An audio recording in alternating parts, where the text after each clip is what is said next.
jiraattonni godina Gujii lixaa siriiraa wal fakkaatu bahanii jiru. Gabaasa waajjira dhimmoota koominikeeshinii godinaalee lamaan irraa nu qaqqabe immoo akka ta'anitti dhiyaata. Jiraattonni godina Gujii lixaa magaalaa Bulee Horaatti irra deeggarsaa kana bahanii jiru. Hiriira deeggarsaa kanarrattis lammiileen ololaa sobaa qaamolee garaagaraan osoo hin jilbeeffatin misooma irratti akka ciman dhaamameera.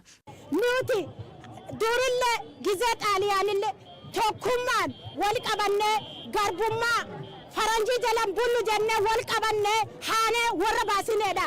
Amma immoo naabiin kenna abbaa hangoota abbaa misoomaati hin dadhabsanu nu gonni isaa jirra. Muummicha ministeera Abiyyi abbaa kenna ju'e jedhanii ololan teeneen duraasaa turani. Hinduuni ammas hin jira dargaggoof jaarsaa jaartiin osoo hin jedhini olola kana mariin wal qabannee wal jaarree jaarsaaf diqqaa osoo hin jedhini ifirraa hin. Bulchaan godina Gujii lixaa boota Farii Wandaafraaw hawaasni ilaalcha wal jibbaa fi tuffii keessaa bahee ilaalcha jaalalaa cimsoo akka qabu dhaamaniiru. Ilaalcha jibbinsaa keessa teennee mo'achuu waan hin danda'amneef ilaalcha jaalalaa obbolummaaf tokkummaa cimsachuu qaba.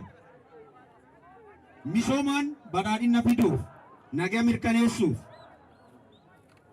kan danda'amu sammuu misoomtu yoo qabaanne qofaadha. Hattuu fi naaftuun ammoo sammuu misoomaa waan hin qabneef objuun isaanii yeroo hunda nagaa booressuudha.